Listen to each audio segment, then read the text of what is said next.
अकेले का क्रिया ने तुम फिर तो देखते आपका बस कोई नहीं बच्चा झगड़ा लगाना छोड़े करने तेरा बोल लेते हमने अभी से आना सुनता कोलटिया में जुदा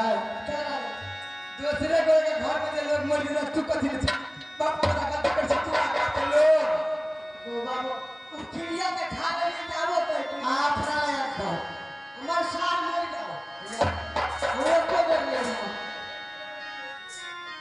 आगे साथ में से आप ना बच गए ना ठीक है सुनो हमरा डिस्टर्ब नहीं करू हमरा पूजा करे के टाइम है हम पूजा करब और अपना महल में एकदम हम ऐसे फूल तो रहता बा जल्दी जाओ दिया तुम मेरी चंदन पहिरई दक्षिण के चिरा फूल वाली के हो लगे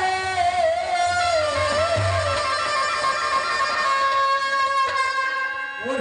हनी ना गए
लेकिन माँ माँ दुर्गा यह सब श्रृंगार की कोई वर्णन नहीं है माँ। मैंने आना में मुंह निघारी हूँ माँ।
लेकिन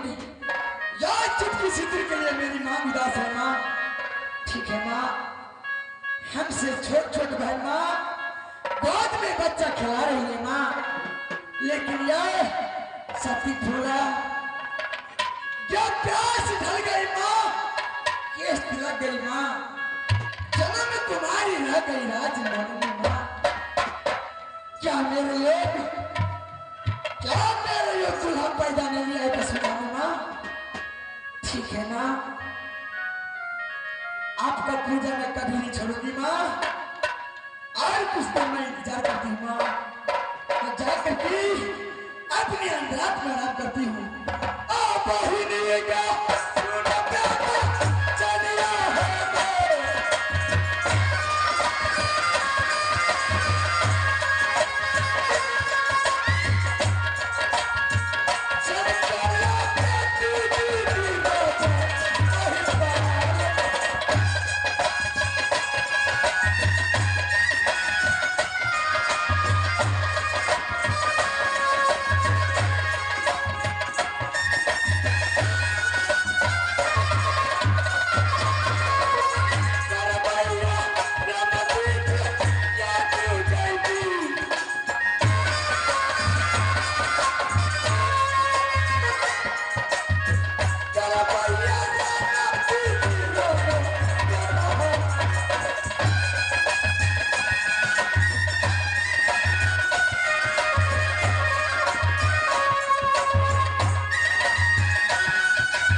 एक बार